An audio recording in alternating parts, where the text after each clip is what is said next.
আমাদের কালিমায় দুটি অংশ রয়েছে। প্রথম অংশ লা ইলাহা ইল্লাল্লাহ, দ্বিতীয় অংশ মুহাম্মাদুর রাসূলুল্লাহ।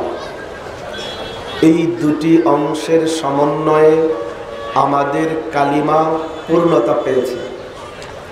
প্রথম অংশটিকে বলা হয় লা ইলাহা ইল্লাল্লাহ তথা আকীদায়ে তাওহীদ বা একত্ববাদের আকীদা।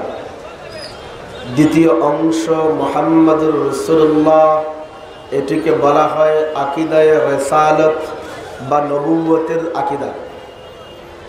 একত্ববাদের আকীদা এবং নবুয়তের আকীদা দুটির সমন্বয়ে কালিমা পূর্ণতা পায়।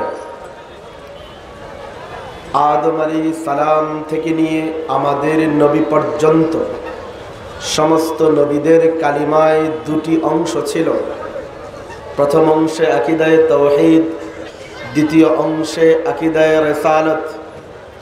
নবী ভেদে কালিমার দ্বিতীয় অংশ পরিবর্তিত হয়েছে, কিন্তু প্রথম অংশ কখনোই পরিবর্তন হয়নি। এর মানে আকীদায়ে রিসালাত পরিবর্তিত হয় নাই, আকীদায়ে নবুয়ত নবীর পরিবর্তনের কারণে খানিক পরিবর্তন এসেছে। যেমন আদম আলাইহিস সালাম এসেছেন, তার কালিমা ছিল লা ইলাহা ইল্লাল্লাহ আদামু সফিয়ুল্লাহ। প্রথম অংশ পাল্টায় নেই, দ্বিতীয় অংশ নবীর কারণে পাল্টে গেছে। নূহ আলাইহিস সালাম এসেছেন, তার কালিমা ছিল লা ইলাহা ইল্লাল্লাহ নূহ নজিহুল্লাহ। হযরতে দাউদ আসলেন, তার কালিমা ছিল লা ইলাহা ইল্লাল্লাহ দাউদ খলিফাতুল্লাহ।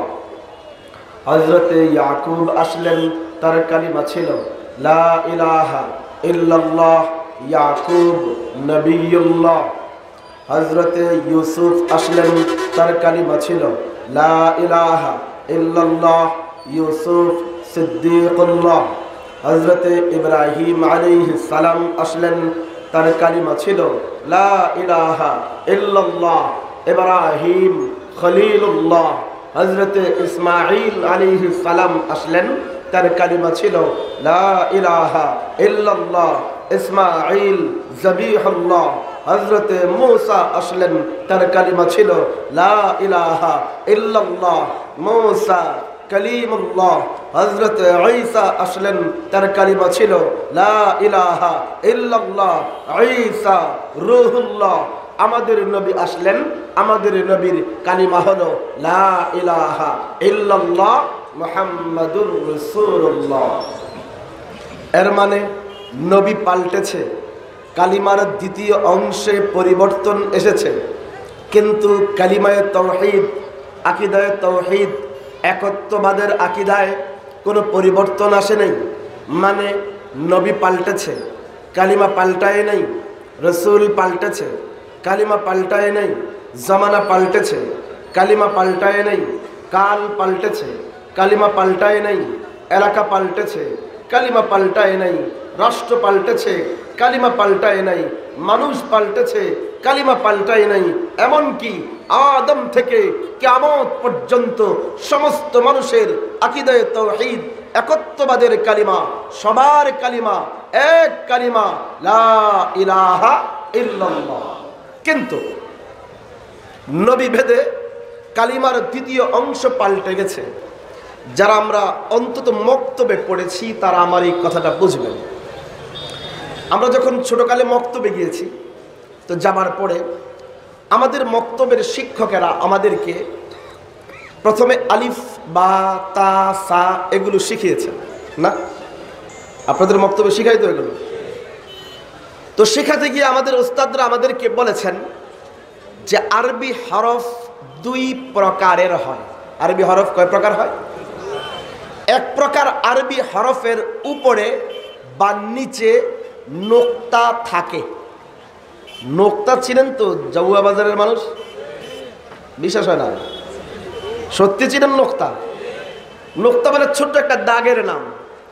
নোক্তা মানে ছোট্ট একটা ফুটার নাম, ছোট্ট একটা চিহ্নের নাম। চিনেন সবাই? তো কিছু আরবি হরফ আছে যে হরফের উপরে বা নিচে নোক্তা থাকে, নোক্তা। আর কিছু হরফ আছে যেগুলোর উপরে বা নিচে কোনো নোক্তা নাই, কোনো নোক্তা। যেই হরফগুলো নোক্তাওয়ালা, আপনি যদি ওই হরফের উপরে বা নিচে কোনো নোক্তা না দেন, তাহলে আপনি কি বুঝবেন এটা কোন হরফ? বেশি কঠিন লাগতেছে? যেমন বা, নোক্তাওয়ালা হরফ, আমি নিচে যদি নোক্তা না দেই, আপনি কি বুঝবেন এটা বা? বেশি কঠিন প্রশ্ন করলাম। যেমন জিম, নোক্তাওয়ালা হরফ, যদি আমি নিচে নোক্তা না দেই, আপনি কি বুঝবেন এটা জিম? এর মানে যে হরফগুলো নোক্তাওয়ালা, ওই হরফগুলো নোক্তা ছাড়া বোঝা যায় না, নোক্তা ছাড়া পড়া যায় না। এর মানে নোক্তাওয়ালা হরফগুলো নোক্তার দিকে মুখাপেক্ষী, নোক্তার দিকে মুখাপেক্ষী, নোক্তার দিকে মুহতাজ, নোক্তার উপরে নির্ভরশীল। নোক্তাওয়ালা হরফ স্বয়ং সম্পন্ন নয়, একা একা চলতে পারে না, তার নোক্তা লাগে। আরেকজনের দিকে ডিপেন্ডেন্ট, আরেকজনের উপরে নির্ভরশীল। কিন্তু নোক্তা ছাড়া হরফ স্বয়ং সম্পন্ন হরফ, একা একা চলতে পারে। আর আল্লাহ, আল্লাহ সামাদ, আল্লাহ কারো মুখাপেক্ষী নয়, আল্লাহর কারো প্রয়োজন নেই, আল্লাহর আমাকে দরকার নেই, আল্লাহর আপনাকেও দরকার নেই, আল্লাহর জিবরাইল প্রয়োজন নেই, আল্লাহর মিকাইল প্রয়োজন নেই। না না, কোন মালাইকা, কোন জিন্নাত, কোন হায়ওয়ান, কোন ইনসান, কোন জামাদাত, কোন নাবাতাত, কোন হাসারাত, কোন কিছুর প্রয়োজন আল্লাহর নাই। আল্লাহ সামাদ, আল্লাহ মুখাপেক্ষী, আল্লাহ কারো উপরে নির্ভরশীল নয়, আল্লাহ কারো দিকে মুহতাজ নয়, আল্লাহ স্বয়ং সম্পন্ন, আল্লাহ স্বয়ং সম্পন্ন। এই জন্য আল্লাহর তাওহীদের কালিমা, একত্ববাদের কালিমা এমন হরফগুলো দিয়ে সাজিয়েছেন যে প্রত্যেকটা হরফ স্বয়ং সম্পন্ন হরফ, কারো উপরে ডিপেন্ডেন্ট নয়, কারো দিকে মুহতাজ নয়। যেমন তাওহীদের কালিমা লা ইলাহা ইল্লাল্লাহ, লা, লাম, উপরে নোক্তা নেই, লাম নিচেও নোক্তা নেই, আলিফ উপরে নোক্তা নেই, আলিফ নিচেও নোক্তা নেই, ইলা, আইল্লা, ইল্লা উপরে নোক্তা নেই, ইল্লা নিচেও নোক্তা নেই, ইলা উপরে নোক্তা নেই, ইলা নিচেও নোক্তা নেই, আল্লাহ, আলিফ লাম, লাম হা উপরেও নোক্তা নেই, নিচেও নোক্তা নেই। আল্লাহ যেন বুঝাচ্ছেন, আদুনিয়ার মানুষ, আমি আল্লাহ কারো মুখাপেক্ষী নই। এই জন্য আমি আল্লাহর একত্ববাদের কালিমা এমন হরফগুলো দিয়ে সাজিয়েছি যে হরফগুলো কারো উপরে নির্ভরশীল নয়। কিন্তু কিন্তু আদম আলাইহিস সালাম থেকে নিয়ে ঈসা আলাইহিস সালাম পর্যন্ত যত নবী আল্লাহ পাঠিয়েছেন, কোন নবী এমন স্বয়ং সম্পন্ন ছিলেন না যে তিনি আসলেন তারপরে আর কোন নবী দরকার নেই, এমন ছিলেন না। বরং প্রত্যেক নবী আরেক নবীর দিকে মুহতাজ ছিলেন। তিনি আসলেন, আরেকজন দরকার, তিনি আসলেন, আরেকজন দরকার। কোন নবী স্বয়ং সম্পন্ন ছিলেন না। এই জন্য আল্লাহ আদম থেকে ঈসা পর্যন্ত যত নবীকে নবুয়তের কালিমার অংশ দিয়েছেন, প্রত্যেক কালিমার অংশে নুক্তাওয়ালা হরফ দিয়েছেন, স্বয়ং সম্পন্ন হরফ দেন নাই, নির্ভরশীল হরফ দিয়েছেন। যেমন আদম এসেছেন, তার কালিমার দ্বিতীয় অংশ আদমু সফিয়ুল্লাহ, নুক্তাওয়ালা কালিমা। এর মানে আদম স্বয়ং সম্পন্ন নবী নয়, আরো নবী দরকার। আসলেন নূহ, আল্লাহ কালিমা দিলেন নূহ নজিহুল্লাহ, নুক্তাওয়ালা কালিমা। এর মানে নূহ স্বয়ং সম্পন্ন নবী নয়, আরো নবী আসবেন। আসলেন দাউদ, আল্লাহ কালিমার দ্বিতীয় অংশ দিলেন দাউদ খলিফাতুল্লাহ, নুক্তাওয়ালা কালিমা। এর মানে আরো নবী আসবেন, তিনি স্বয়ং সম্পন্ন নবী নয়।